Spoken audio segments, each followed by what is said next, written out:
If you're anything like me, then you've spent many nights and sleepless nights worrying about how to manage your property portfolio as it grows, which is why in this video, I wanted to share 5 super simple tips and tricks that I've learned from buying over $500 million worth of property for myself and my clients over the last 15 years to make managing a multi-million-dollar property portfolio as simple and stress-free as possible. Now, the 5 things that I wanted to talk about in this video that are the things that do keep me up at night is tax, the management, the banking side, the maintenance, and the insurances on my property. So let's get stuck in. Now, the first thing, I think the most complicated thing to get our heads around as investors, particularly as we go from owning nothing or our own home into multiple investment properties, is the tax side of this crazy property investment world in Australia. Now, I really want you guys to know that when I started out buying property at 24 in Sydney, I had absolutely zero ideas of what I was doing. In fact, what I used to do is just collect all of the receipts,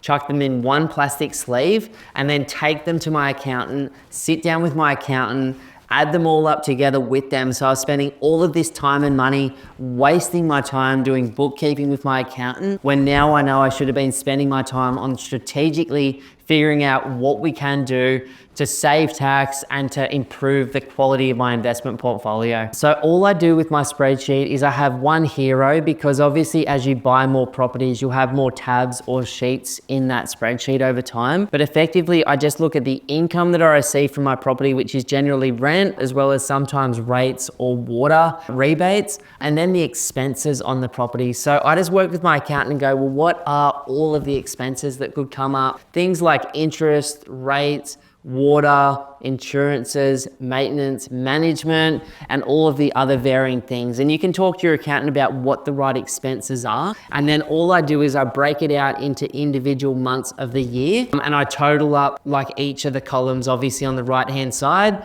or even a bit more recently, I've just brought it over to the left-hand side because I've realized my accountant isn't sort of interested in what's happening month to month. They're interested in what's happening at the annual in terms of income and expenses. So let's say you've got 3 or 4 investment properties, and most people at this level will already have good spreadsheets. But if you're planning on going that well, then starting with a spreadsheet with your income and expenses for each of the properties can be a great place to start. On top of that, with my accountant each year, I have a tax, what we call planning session, which is generally in sort of May or very early June, to go, hey, this is what's going on in your work at the moment. This is what's going on in your properties. What are the ideas that we have before the financial year ends in terms of following the Australian government tax rules, but also setting ourselves up for the best possible position that we can be. And sometimes it's a matter of, hey, this is what you've earned this year, this is what it's all looking like. Or sometimes it's like, well, hey, you sold this property this year, let's look at what we can do with that moving forward based on previous years as well. I then obviously in July, or somewhere between normally July and October, I catch up with my accountant to do the actual tax return.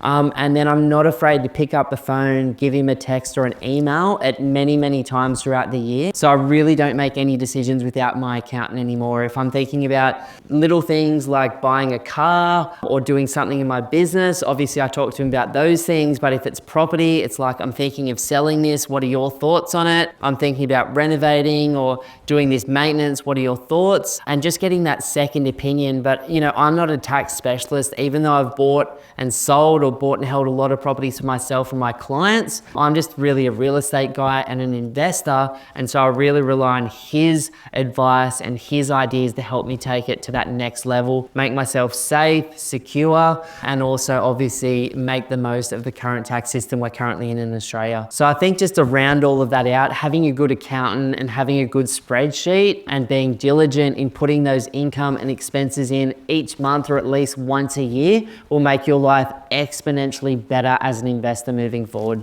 Now, the second thing that really used to keep me up at night, and that's because I've had some horrible experiences with property management, is the management of my property. In the past, I've been guilty of either doing too much, like sitting all over the top of my manager and thinking that I've got to really ride them, or doing too little, which actually resulted in one of my properties being burnt down. And you can go find that video or that podcast where I talk about that experience through our YouTube channel at Pumped On Property or our podcast on Apple or Spotify. But effectively, what I've learned about maintenance now is management now is my job isn't to manage my own property. That's what I'm paying a licensed professional for. But my job is to manage my manager. So instead of calling them and thinking about that every fortnight or once a month like I used to, checking in because I was super OCD and a full-on micromanager back in the day, probably because I didn't really know what I was doing and I was stressing out a little bit.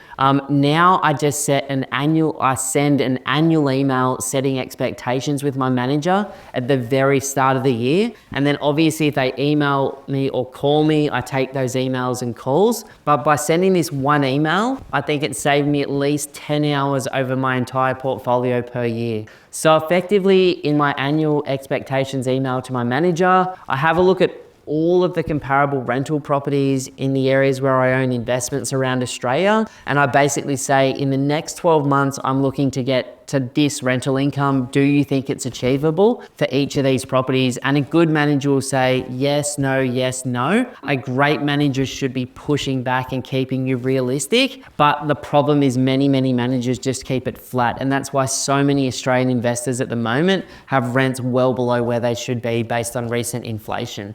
So I get really clear on the rents I'm trying to achieve in that email. Then I talk about how regularly I want inspections and what I want from those inspections. For me, I want my manager going at least 2 to 3 times per year in person, providing me with a report with a heap of photos. But even more than that, instead of reading this 20-page report, I just want in that email, these are the things that need to be addressed so that I can address them. The next thing that I talk about in that email where I'm setting expectations is what I expect from a maintenance perspective. I don't want to be hearing across my entire portfolio about every little thing that needs to be done. So basically, if it costs less than $250 or $300, they can go and organize it. Let's say the screen door busts itself, the air conditioner stops working and it needs a service, they can just organize those things. If it's over that, I say I want 2 to 3 quotes, and I don't want you to even tell me about the issue until you've got those quotes to me. And then I choose suppliers, obviously with the highest quality and the cheapest quote, and they can move forward. And they're things that are bigger, like the dishwasher, the oven,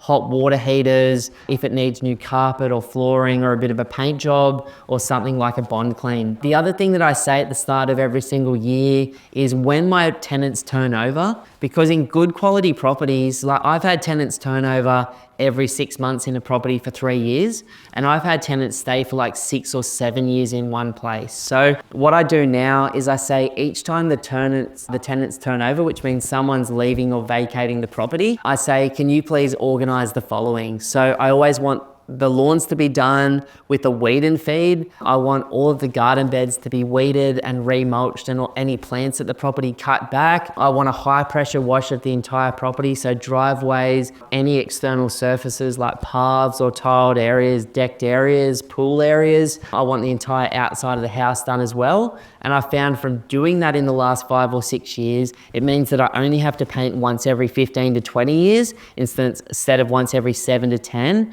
which it was okay when it cost 10 grand to repaint a whole house, but now it's 20 to 30 or 40K. Pressure washing has become a big part of my maintenance strategy.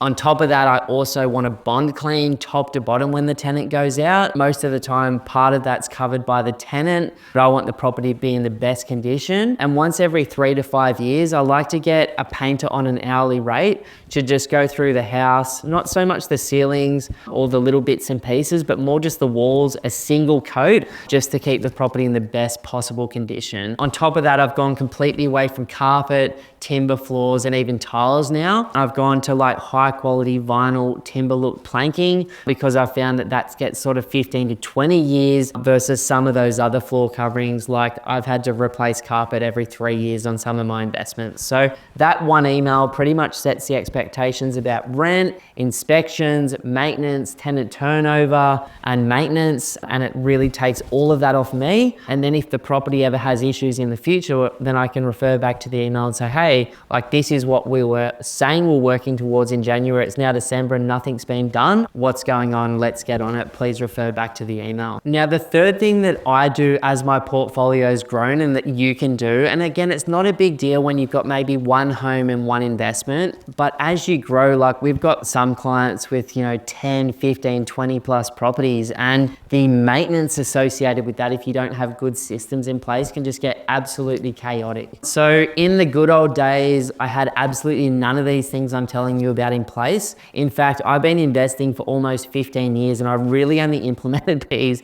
in the last 3 years. So give yourself some grace and cut yourself some slack if you're not doing it. I just think it'd be a great thing to work towards some of these things in the next few years to make your life as an investor so much simpler. And instead of spending headspace, time, energy, and money on these things, I really only spend maybe 1 to 2 hours per year on my entire portfolio these days. But with banking, which is the third thing I wanted to talk about, is I now just work with 1 or 2 banks. I'm in a position now where I can just work with tier 1 lenders. So I only work with the top 5 banks in Australia, which is CBA, Westpac, NAB, ANZ and Macquarie. Now the reason I choose the bigger banks now that I can, and in the past I've used 2nd and 3rd tier, even 4th tier lenders to get finance when I couldn't borrow the money that I wanted to borrow, is because these banks are generally the ones that if shit really hits the fan in Australia, they're more likely to get a bailout from the government to survive. Because if CBA's got 30 or 40% of Australia's loans on its balance sheet,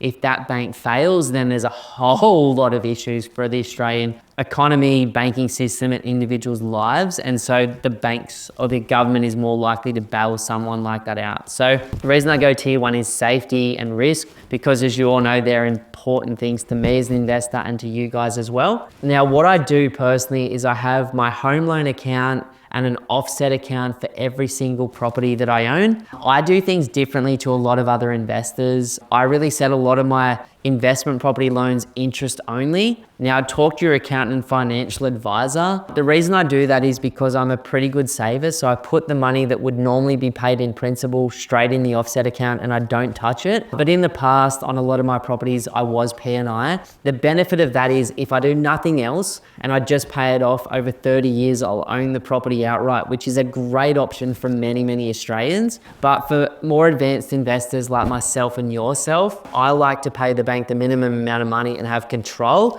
just in case like Melbourne looks really good or Brisbane looks really good, or I want to buy another property, or I lose my job or something happens with my business and I need liquid faster without having to go borrow that money from the bank. So that's just my personal preference and what I do. Now, what I do is I have them nickname. Let's say that you own Cronulla Beach. So it would be like Cronulla Beach Home Loan, Cronulla Beach offset account. And then what I do, because I do have a number of properties and a lot of my other clients do this too, it's very, very difficult if you've got a heap of properties to like see, 5 or 10 properties in your bank account with a home loan and an offset account. So what I do is I just get my property managers to pay all of my rent from every single one of my properties into one account, which I call my property investment account. And then I get every single cost from every single property taken out of that one account. So for anyone in business, you completely understand what I'm saying. You've got one business account generally where all the money goes into,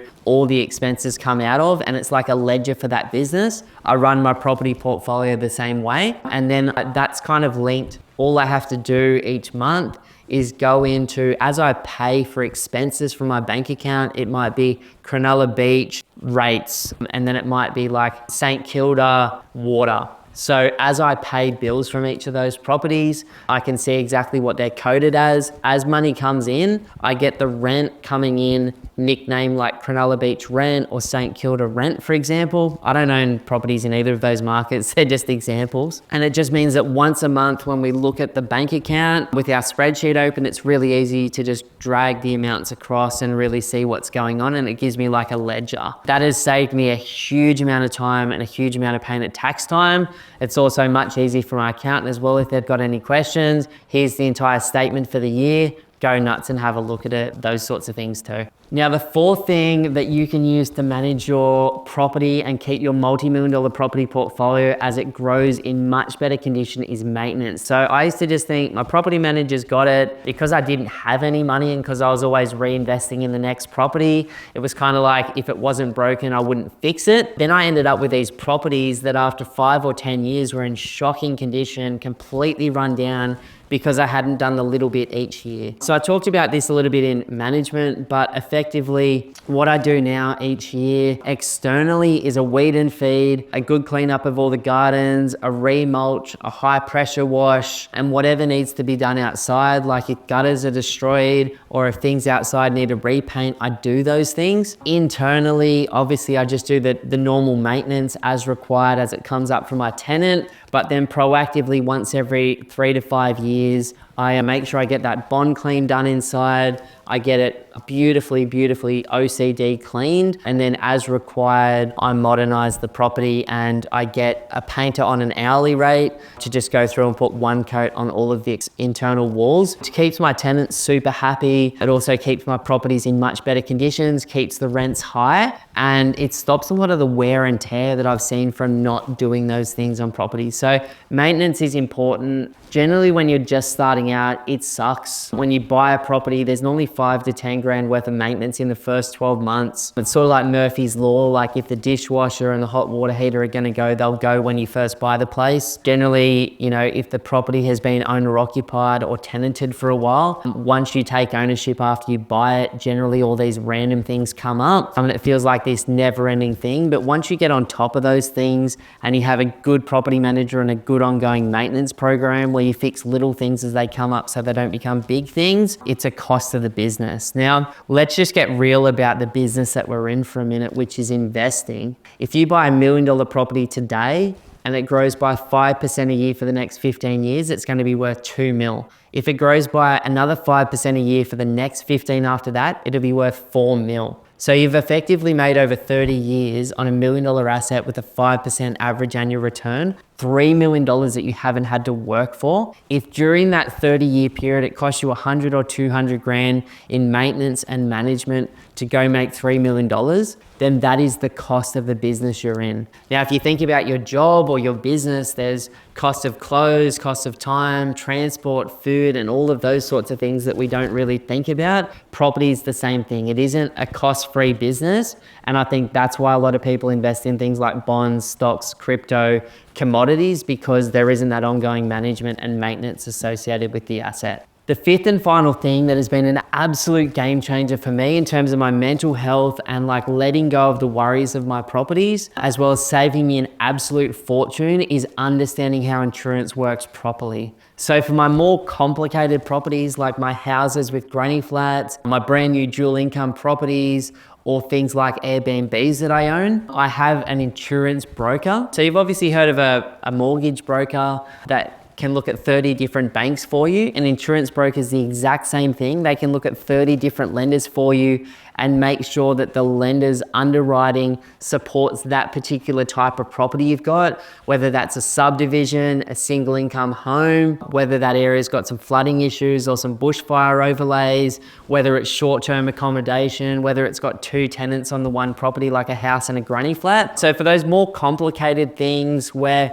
I want full coverage, I work with the broker. The cool thing about working with the broker is they go out there, do all the hard work, find the highest quality coverage, the most complete coverage for the lowest price, and then they put that in place. And even if I miss the payment with my current insurance broker, they've already paid for it for me, and I've got like a month to catch up. Although I'll talk about in a moment one of the ideas that I use that completely is just become the easiest like to-do list thing online. So the insurance broker is cool. For my more traditional things like my own home, which is just a single income property, or my other investments that are just normal single income homes, I personally just work through Allianz Online. The reason I work with them, and there's absolutely no vested interest in telling you this at all, there's zero relationship, and there's many other good insurance companies too. I've worked with Suncorp, NRMA, etc. is when my tenant burnt down my granny flat in the past and completely destroyed my front property as well. Allianz was the company that I worked with, and so I've got an experience of like,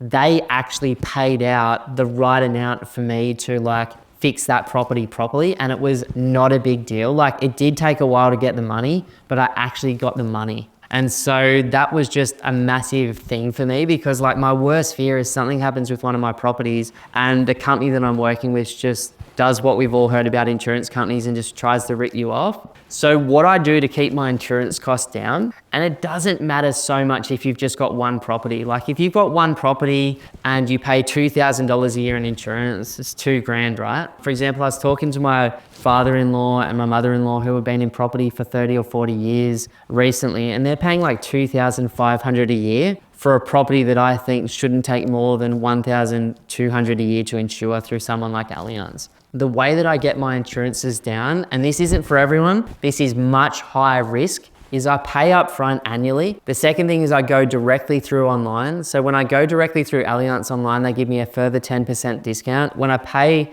up front annually, they give me like a 5 to 20% discount. The other thing is I set the excess as high as I possibly can. Now, I've had 18 properties personally over a 14.5 year period, and I've had to do one insurance claim. So for me personally, if I set the excess at 5 or 10 grand and I have one event across a whole bunch of properties every few years, it's still much cheaper to save 50% on my insurance by setting the excess high. Now, the odds might not work out for that. You could have a $10,000 excess, which is super dangerous, and you could get destroyed with 3 insurance claims in 3 years and pay 30K versus 1K. So this is certainly not advice. Talk to your insurance broker, talk to the insurance companies about it, think about your own risk profile, talk to your accountant to figure out what's right for you. But because I've got so many properties and I'm prepared to take that risk, by setting the excess high and then the replacement cost realistic. So I talk to a builder friend and go, well, what could this property really be built for in the current market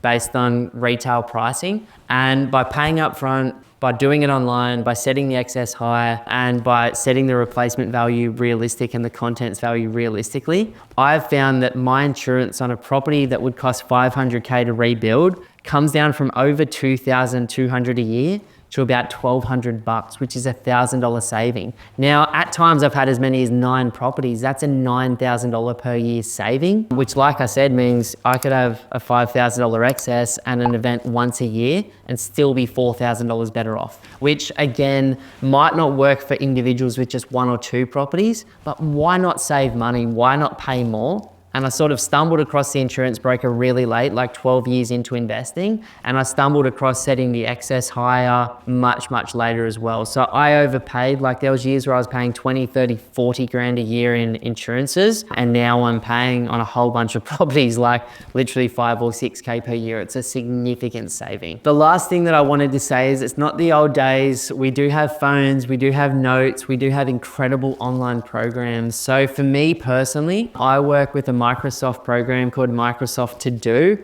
It's a really simple, free to-do online to-do list version where you can get an app on your phone, you can get it on your desktop, you can see it from anywhere in the world. And effectively, I just put all of the important stuff to do with each of my properties in it. So I put the dates that the insurances are due on all of my properties with a recurring annual reminder. And then in the notes section, I put like how much it was the previous year and my policy number if I ever need to access them really fast and easily. And so it might be like Cronulla Beach insurance. I'll do the same thing, like so I don't have to think about anything. That annual expectations email that I talked about goes into there as well. So it's like the exact email that's drafted is sitting in notes. Each year it's got a recurring date set for January, so I don't even have to think about sending it. I just copy and paste it into my email, update the few little bits and pieces that I want to tweak and press send. In terms of the tax related things, I've always got my tax planning session pre-booked in there a year in advance, my tax session in there annually on the same date and day of the year each year, just so that I don't have to think about this stuff. I've got times set in there as well when my fixed interest rates or my interest only periods end as well. I've got dates set in there based on the longer term economic cycle. So I know that something will be coming up at some point in the next few years based on history. And that's the sort of period where I'm starting to get a few things together to protect myself during that period. So I might have things like refinance out to 30-year loan terms on some of my properties. I might go interest only on everything. I might set the rates to a new lender as low as possible. Those little things just because like from what I've seen in previous GFCs or depressions or recessions is the banks stop letting you do those things. And so if you think that you can go to interest only again during some of those more hectic times of the cycle, it can be very hard to do that. It can be hard to get better rates. And that's what can cause a lot of problems for people when you don't have choices at those times. So I set the alerts in my little to-do list for all those things. Just every single thing that's in my mind is put into that to-do list, just as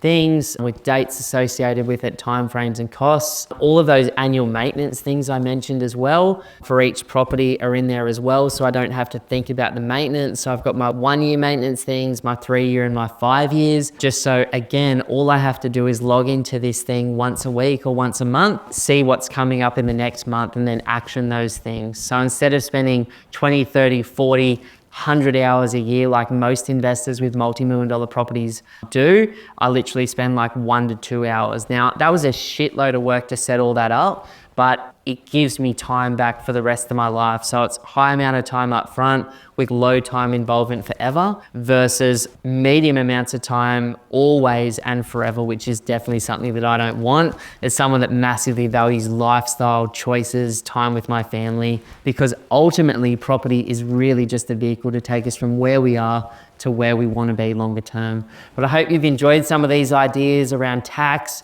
management, banking, maintenance, insurance, and online systems like Microsoft to do. These things have completely changed my life, and I hope a few of these ideas go on to help you manage your portfolio with simplicity, to protect you more and with ease moving forward as well. G'day guys, my name's Ben and I'm the director here at Pumped on Property, and I just want to say a massive thank you for watching our content today.